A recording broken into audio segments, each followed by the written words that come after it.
I never expected her to remember my name, let alone everything else. It was one of those evenings where the city felt too small and too loud at once.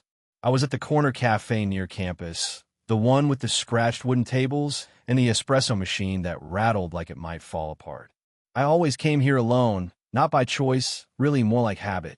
I sat in the back corner, elbows on the table, watching steam curl from my cup.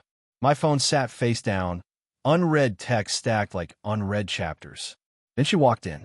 I'd seen her before, of course, my friend's mom, though I barely acknowledged it in words, just in passing, polite nods.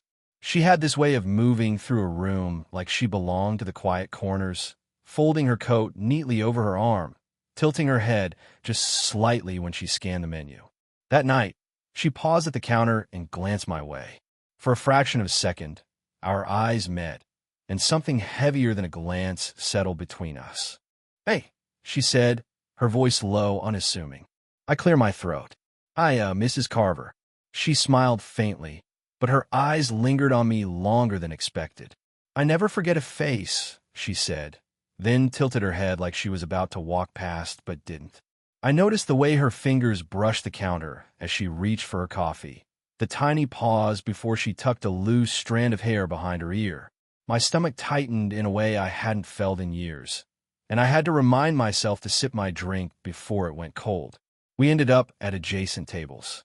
She ordered a black coffee. I had my usual latte. And then, this small, absurd thing. She looked at me and said, "You always get the latte with 2 sugars, right?" I nodded because of course I did, but my voice didn't come out smooth. "Yeah, you remember that." Her smile softened. "It's the little things." We didn't talk much beyond that. The clink of spoons against mugs, the soft hiss of the frother, the rustle of pages from someone reading nearby.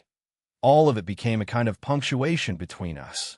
I watched her fold a napkin, slow and precise, flicking her eyes toward her hands in a gesture that seemed almost intimate in the quiet. I wondered if she noticed me noticing. There was a pause when she laughed softly at something she read on her phone. I realized I was holding my breath. My own loneliness had been quiet, measured, paused thoughts that never landed anywhere, unsent texts, nights spent staring at my ceiling while the world moved on outside. And here she was, a small disturbance in the routine I had grown comfortable with. She finally stood to leave, coffee in hand. I wanted to ask something, anything, but the words tangled in my throat. "See you around." I managed, fumbling with the zipper of my backpack. Her eyes met mine again. Something unspoken hovered there, a gentle caution, or perhaps curiosity. "Maybe," she said, and there was a hint of amusement, almost invisible, that made my chest tighten. Then she left. I stayed there a little longer, pretending to sip my latte, but really listening to the echo of her footsteps fade. My phone vibrated. I glanced down. An unknown number. A text. "Forgot to give you this back. Come by tomorrow." I stared at it, thumb hovering over the screen. Something in me wanted to reply immediately, but another part, the cautious, measured part, wanted to wait just a little. The cafe felt emptier now, the coffee colder, and I realized that routine had just shifted, however subtly, forever. I showed up the next evening, the text still buzzing faintly in my pocket like it had its own heartbeat. The door clicked behind me before I could second-guess myself. "Thanks for bringing it back," she said, holding up a thin, worn notebook I hadn't noticed at the cafe. She smiled, a little tired, and motioned me in. Her apartment smelled faintly of lemon cleaner and old books, the kind of scent that made small spaces feel like memory. I nodded, fumbling with my backpack strap. "No problem. I didn't realize it was yours." She shrugged, lowering herself onto the sofa with a quiet grace. "I forget things sometimes," she admitted. Her voice didn't carry shame, just a soft vulnerability. She turned the notebook in her hands, thumb tracing the edge. "This belonged to my daughter when she was little. I kept it after she grew up, I guess." Something in her phrasing made me hesitate. I said nothing. We sat there in a sort of companionable quiet. I watched the way she tucked her legs beneath her, how her hands lingered on the notebook like it anchored her. I wanted to ask questions, but the words felt heavy. So I just sat, letting the quiet stretch. I poured 2 cups of tea from her small kettle, a ritual but it gave me something to do. I set mine on a low table, careful not to spill. She glanced at it, eyes briefly flicking toward my hands as I settled the cup in front of her. That look, just a microsecond, felt like acknowledgement of something unnamed.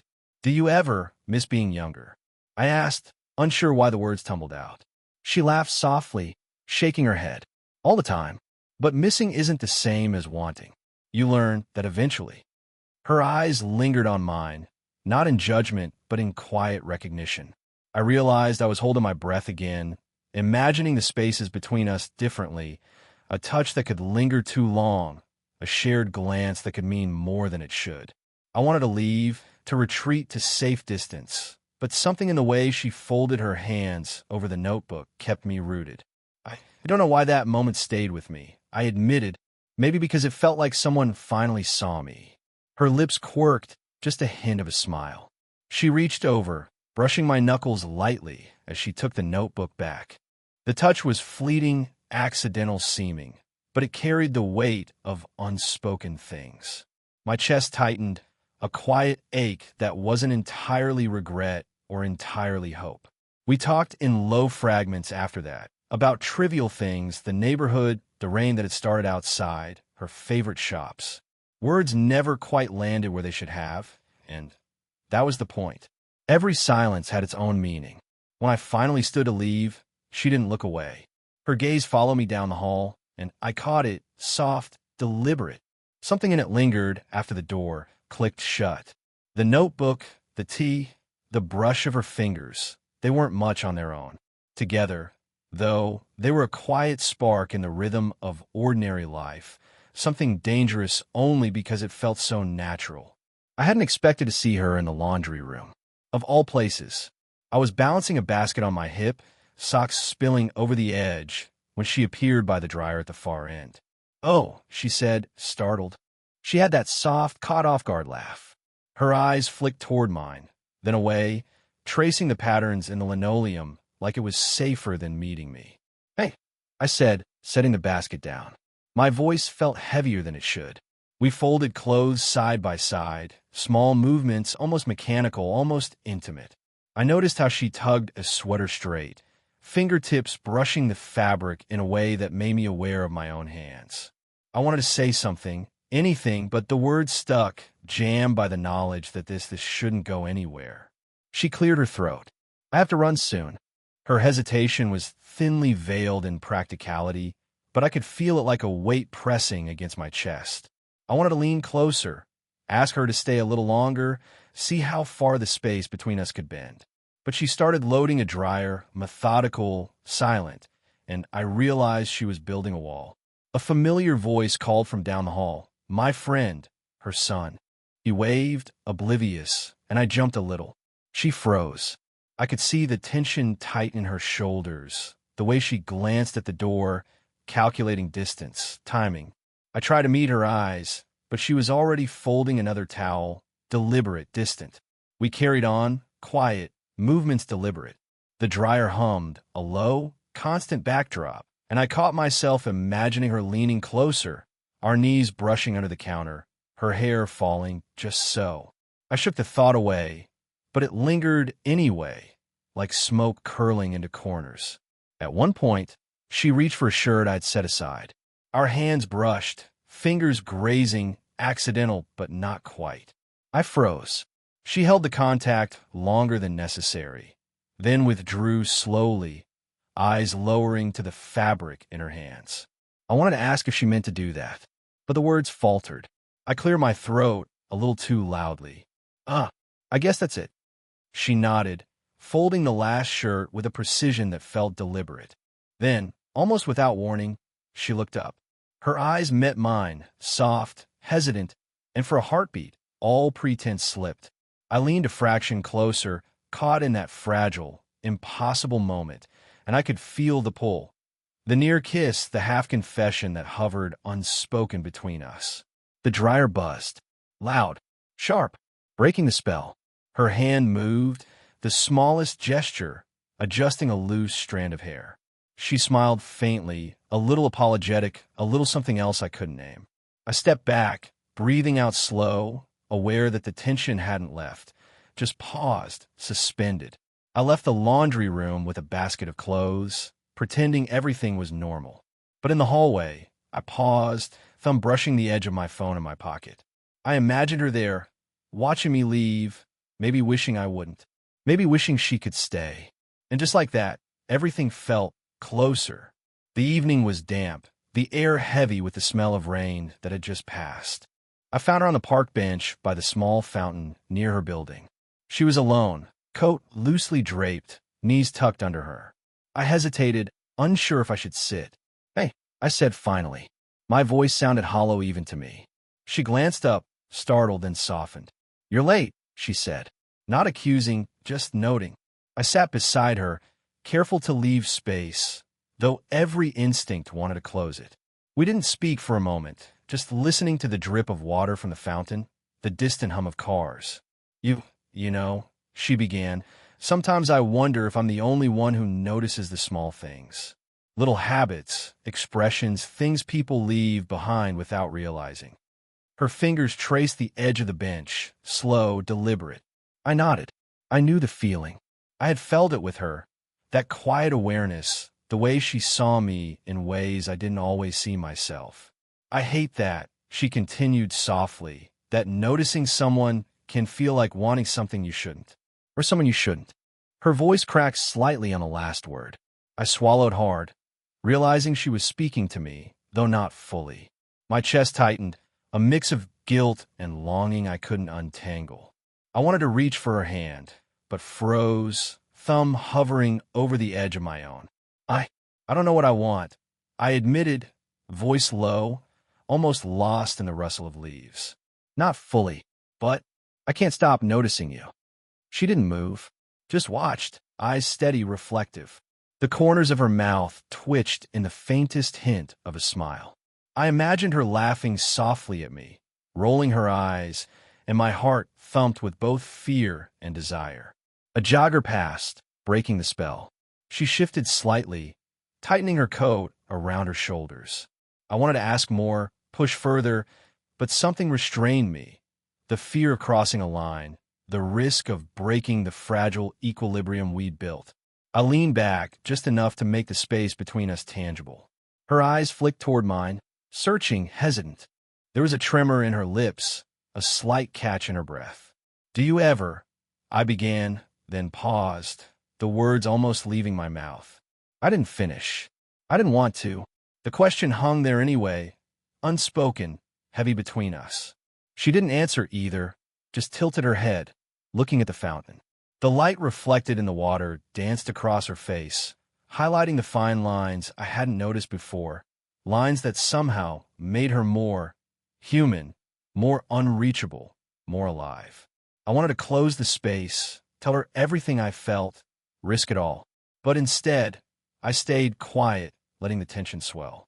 Her presence pressed close, yet impossible to touch. The rain-slicked pavement reflected the streetlights. Our shadows stretched thin, brushing just enough to remind me that the moment was fragile. And then she asked softly, almost inaudible, a single word that trembled on the edge of meaning, "Why?" I didn't see her for a week. Not a text, not a door cracked open, not the faint aroma of her tea drifting down the hall. At first, I thought maybe she was busy. Maybe the rain had knocked her schedule off. By day 3, I started checking the mailbox more carefully, noticing little things, a misplaced flyer, a folded receipt, a shadow passing behind the curtains. Every sound made me jump, hoping it was her. But it wasn't. When I finally ran into her at the corner cafe, same table, same corner, she didn't smile. She didn't even look at me the way she used to. She sat across from me, stiff, hands folded over her coffee cup. There was distance in her posture, a deliberate wall I didn't understand. "You've been quiet," I said, trying to find some bridge. Her eyes flicked up briefly, then away. "I've had things to sort out," she murmured. Her voice carried a weight I couldn't name. She stirred her coffee slowly, deliberately avoiding the spill. And then, a subtle slip, a word too honest. "It's complicated. Not just with you." I froze. My stomach sank. I wanted to ask, to press, but the pause stretched, impossible to cross. Complications I hadn't imagined now existed, lurking behind her measured words. She didn't elaborate, but the tension, that quiet, pressing tension, filled the space between us. I left that cafe feeling hollow, every step echoing. I imagined her mornings, waking up, pulling on a coat, checking a phone, maybe thinking of me, maybe thinking of something else entirely. My text stayed unsent, my fingers hovering over the keys for hours. I couldn't reach her without risking something I wasn't ready to define. I found myself at her apartment door once, keys in hand, and then hesitated. The hallway smelled of lemon cleaner, faintly like memory and routine. My heart thumped in that hollow way it does when you're suspended between hope and fear. I didn't knock. I didn't leave a note. I simply turned away. Days passed. I kept her in my periphery, a glimpse at the mailbox, a shadow on the stairwell, a laugh through a window, all reminders that she existed beyond my reach. The familiarity hurt in its absence. At night, I imagined all the scenarios. Her moving on quietly, our hands brushing again in the laundry room, her smile as she told me something I could never fully hear. The tension made my chest tight, but it wasn't heartbreak. Not yet. Not fully. I sat with the emptiness of waiting, the ache of ambiguity. The emails I never sent. The doors I never knocked. The half-steps I never completed. And in that quiet, suspended world, I realized I didn't feel heartbroken. I felt paused, like life forgot to finish the sentence. I found her in the kitchen that evening, the light from the window soft and pale, dust motes floating like tiny reminders of stillness. She was washing dishes, sleeves rolled up, and the water ran over her hand with a steady rhythm. The quiet made my chest ache, not with longing exactly, but with the weight of waiting too long. I cleared my throat. Hey, my voice sounded smaller than I expected. She glanced up, a flicker of surprise in her eyes. She didn't smile immediately, just paused, letting the quiet stretch between us. I could feel all the weeks of absence, of half-texts, of hovering near doors, pressing down. I started then stopped. Words tangled in my throat. I had rehearsed things 100 times, and still nothing came out right. She turned off the tap and dried her hands slowly, watching me with a calm patience that almost hurt. You don't have to say anything, she said. Her voice was soft, but there was weight in it, a gravity I couldn't ignore. I swallowed, letting the pause grow. I stepped closer, close enough that I could see the faint lines at the corner of her eyes, the slight tremor of a loose strand of hair. My hands were empty, but I wanted them to mean something. I keep thinking about the last week. About not seeing you, I said finally. My words were simple, almost banal, but each one carried months of hesitation. And I realized, I don't want to not see you. She didn't speak, just tilted her head slightly, a quiet acknowledgement. Her lips twitched, almost a smile, almost nothing, and I felt something shift. I don't know what all of this means, I admitted, voice trailing. But want to try, even if it's complicated. Her hands rested on the counter, fingers lightly brushing a dish. Then, the smallest motion, she reached over, brushing my wrist with hers. A fleeting contact, nothing dramatic, but enough to anchor everything I felt. I exhaled, long and slow, aware of the vulnerability in that tiny gesture. I wanted to say more, to explain, to promise, to fill the silence. But she didn't need words. She just watched me, eyes soft, steady, unflinching. I nodded, almost imperceptibly. She nodded back. And then, a simple human connection. No grand declaration. Just her fingers resting lightly on mine. A quiet acknowledgement of shared understanding. Okay, she said softly. The word hung between us, modest, fragile enough. Enough to let the tension loosen. Enough to let the weeks of absence and uncertainty ease, if only a little. The kitchen smelled faintly of soap and lemon. The window light slanted across the floor. And for a moment, we were just there, two people, breathing, present, connected. Not perfect, not resolved, but somehow exactly where we needed to be. It was a Tuesday morning when I realized things had changed. Not in a dramatic way, not with confessions or proclamations, but in the quiet rhythm of ordinary life. I woke early, brewed my usual latte, and found her sitting at the small kitchen table, black coffee in hand, eyes on the window where sunlight pooled in thin lines. "Morning," I said, voice still a little rough from waking, but calm in a way it hadn't been months ago. She smiled faintly, tucking a loose strand of hair behind her ear. "Morning," she replied. Nothing more, nothing less. That was enough. We moved through the apartment with practiced ease, dishes washed, laundry folded, small jokes exchanged over the clink of spoons and the hiss of the kettle. I noticed her fingers tracing the edge of the napkin again, the same way they had weeks ago at the cafe. It made me smile quietly to myself, a private acknowledgement of continuity, of small threads connecting past and present. Later, we walked to the park bench near the fountain, the same spot where tension had once hovered between us. The fountain gurgled, birds hopped along the wet stone, and we sat in comfortable silence, our knees occasionally brushing, unnoticed by anyone else. I thought about all the times we had almost crossed lines, all the days spent paused and waiting, and realized none of it felt heavy anymore. She handed me my coffee, black, as usual, and I handed her the latte, still warm. "You remembered," I said quietly. "I try," she said, flicking her eyes toward mine, and there was that same faint humor in her expression, the kind that could hold the weight of weeks without saying a word. The weeks that followed were not perfect. Sometimes she left early. Sometimes I lingered too long at the cafe. But the moments we had were ours, quietly deliberate. Shared glances across a crowded room, the brush of a hand on a counter, the simple act of making tea just right. One afternoon, months later, I found myself noticing the lights slanting across the kitchen floor at exactly 8:47 a.m., how it caught the dust and made it look golden. She poured coffee for both of us, and I watched her, and it felt small, ordinary, profound. I realized then that love didn't need to be loud or declared. It lived in shared routines, in understanding, in being seen over years and moments. It lived in the bench, the coffee, the gentle touches, the quiet smiles that said more than words ever could.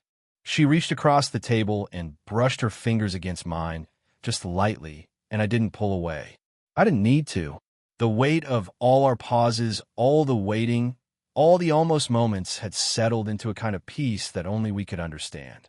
And as we sat there, coffee warm in our hands, sunlight falling across the table, I thought, not for the first time, that the world could be ordinary and quiet and still feel like it mattered entirely. We didn't need to say it. We just were.